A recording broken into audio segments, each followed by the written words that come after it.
Je vais maintenant demander à Naïda Drif Lamia de venir prendre la parole. Oui, oui. Installe-toi, Naïda. Merci. Je te laisse te présenter. Oui. Et je te remercie d'être là. Je te remercie aussi de ta participation au groupe de travail et de tout notre travail commun avec Anne et moi. Ça marche. Hein. Bonjour à toutes et à tous. Alors merci beaucoup, hein, merci à Gabriel, merci à Anne, merci à Gridé, Vox Déméter, à toutes et à tous de cette invitation qui me touche, puisque je suis en charge d'assurer, de veiller à ce que l'égalité femmes-hommes au sein du ministère de l'Agriculture et de la Souveraineté alimentaire et de la Forêt soit respectée, appliquée et mise en œuvre. Alors je suis donc Naïda Drif, la haute fonctionnaire en charge de l'égalité des droits au sein du MASAF. Alors ça signifie quoi ? Alors, être haute fonctionnaire à l'égalité des droits, c'est donc une désignation ministre avec une lettre de mission, et mon rôle est d'assurer et de veiller à ce que l'égalité, comme vous le savez, l'égalité entre les femmes et les hommes a été reconduite grande cause de ce quinquennat, et donc de veiller à ce que, en termes de politique interne et politique publique portée par le ministère, l'égalité soit assurée. Alors, sur le plan politique interne, ça concerne les RH. Donc, il faut savoir qu'au sein du ministère, nous avons 30 000 agents.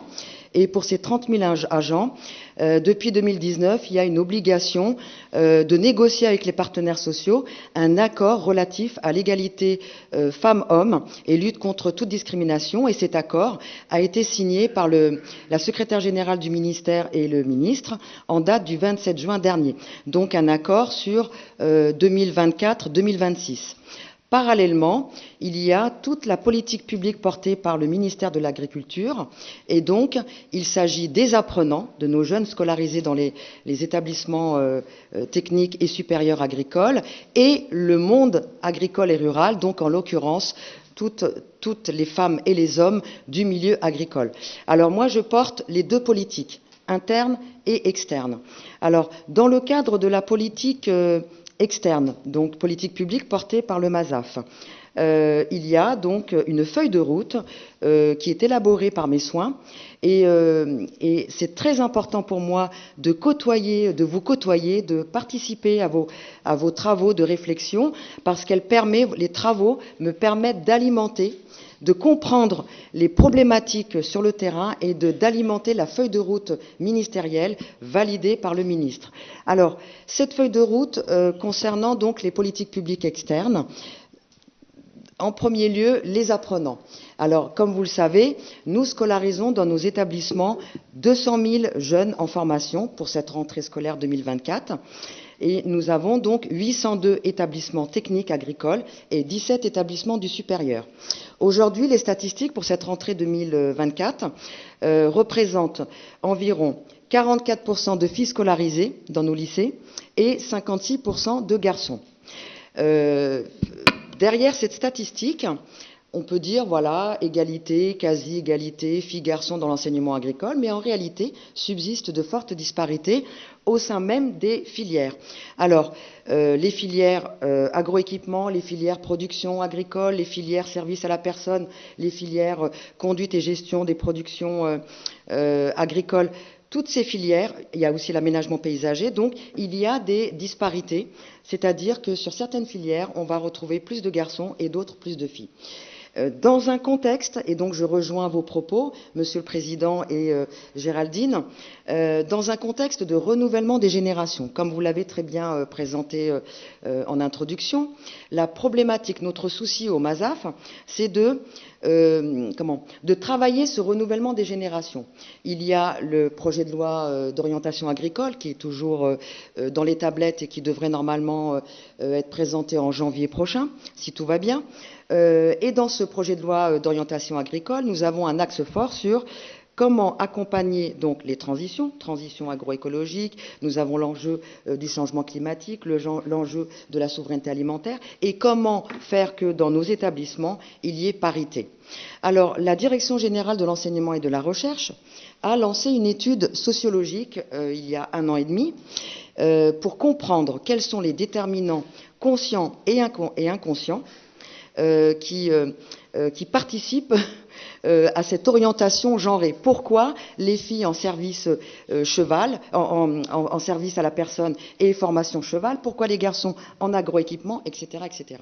Cette étude sociologique, les résultats sont tombés à l'occasion d'un séminaire.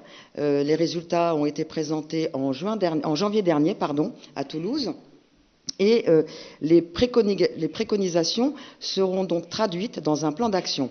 Alors, à ce stade, le plan d'action n'est pas consolidé, mais il sera mis en œuvre à partir de la rentrée 2025. Qu'est-ce qui a été étudié ? Les sociologues ont fait un focus sur deux régions, la région Auvergne-Rhône-Alpes et la région Occitanie. Ont été interrogés des équipes pédagogiques, des parents d'élèves, des élèves. Pourquoi cette orientation genrée? Alors, ce qu'il ressort de l'étude, c'est que très tôt, dès les classes primaires, les jeunes sont conditionnés ainsi. Les filles vont plutôt aller vers des métiers vétérinaires, les soins aux animaux ou les services à la personne. Et il y a tout l'enjeu aussi, toute l'histoire des lycées agricoles, puisque comme vous le savez, les lycées agricoles, au démarrage, nous avions des écoles ménagères qui formaient donc les filles aux travaux de couture, aux travaux que vous connaissez tous, et puis service à la personne, la petite enfance, et puis les garçons plutôt formation agricole. Alors aujourd'hui, dans nos lycées agricoles, tout s'est modernisé.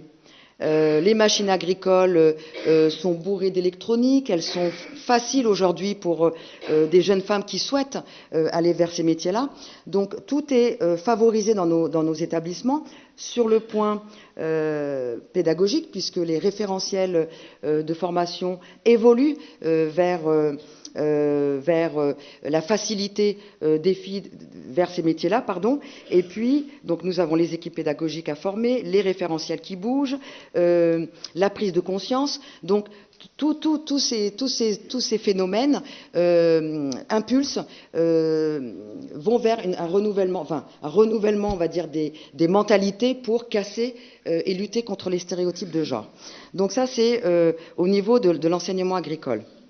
Alors, vous dire que au niveau des politiques publiques portées par le MASA, je travaille également en réseau, en interministériel.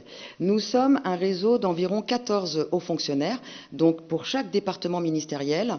Depuis une circulaire du Premier ministre de 2012, chaque ministre doit nommer au sein de son ministère un haut fonctionnaire en charge de l'égalité femmes-hommes.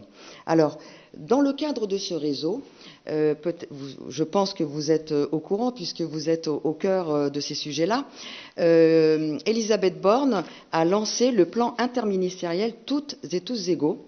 Ce plan a été lancé le 8 mars 2023 et dans ce cadre-là, le réseau des hauts fonctionnaires qui est piloté par le secrétariat d'État en charge de l'égalité femmes-hommes, nous sommes tous inscrits. Nous avons tous contribué, les hauts fonctionnaires, à ce plan à l'égalité. Pour le ministère de l'Agriculture, je porte deux mesures dans ce plan.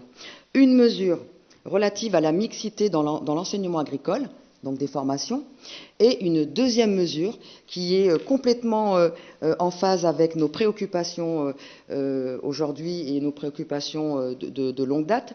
Il s'agit d'une mesure relative à l'entrepreneuriat des femmes en agriculture. Donc c'est accompagner, soutenir la création d'entreprises portées par les femmes et surtout portées par France Active dans le cadre de l'accès à l'entrepreneuriat.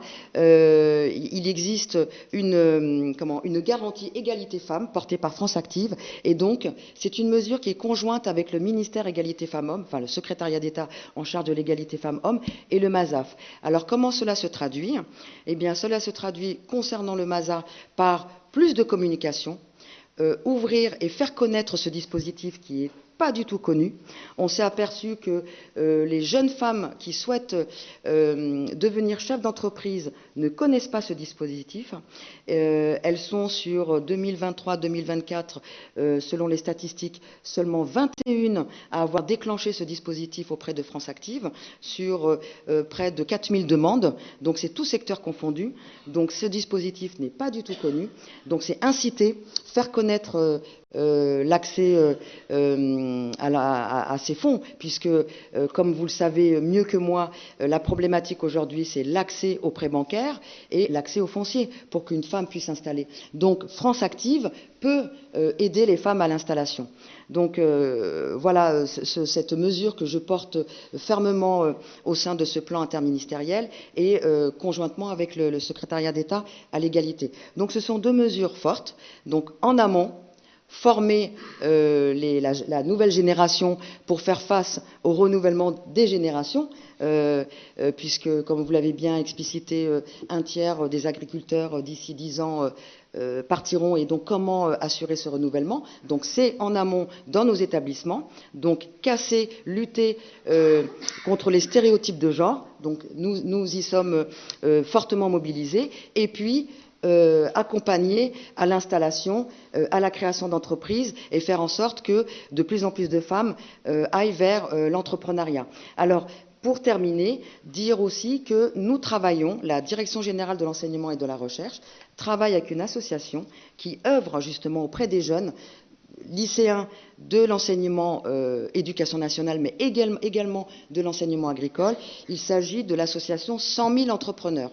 100 000 entrepreneurs intervient dans nos lycées agricoles depuis maintenant quelques années pour justement sensibiliser les jeunes, garçons et filles, à l'entrepreneuriat en agriculture. Sur l'année dernière, environ 99 entrepreneurs se sont rendus dans nos établissements, en collectif ou en individuel, pour sensibiliser à l'entrepreneuriat dans le milieu agricole. Voilà. Est-ce qu'il y a peut-être des choses à ajouter que vous souhaitez Je pense que... Merci beaucoup. D'abord, on peut l'applaudir. on peut t'applaudir. Et bravo pour le dynamisme que tu insuffles sur ces projets-là. Et dire surtout que les agricultrices longtemps invisibles sont de plus en plus visibles, et je suis très heureuse de faire participer et de donner la parole aux agricultrices à l'occasion du Salon de l'agriculture. Ça fait maintenant 2 années consécutives que nous organisons, grâce à Anne et à Gabriel, une séquence ouverte sur le stand du MASAF, une séquence ouverte où nous donnons la parole pour donner de la visibilité aux femmes du monde agricole et rural. Et nous avons également un service de communication au sein du ministère, la DICOM, qui chaque année donne la parole aux femmes et donne de la visibilité aux femmes du monde agricole et rural. Merci. Bravo Merci de donner l'exemple.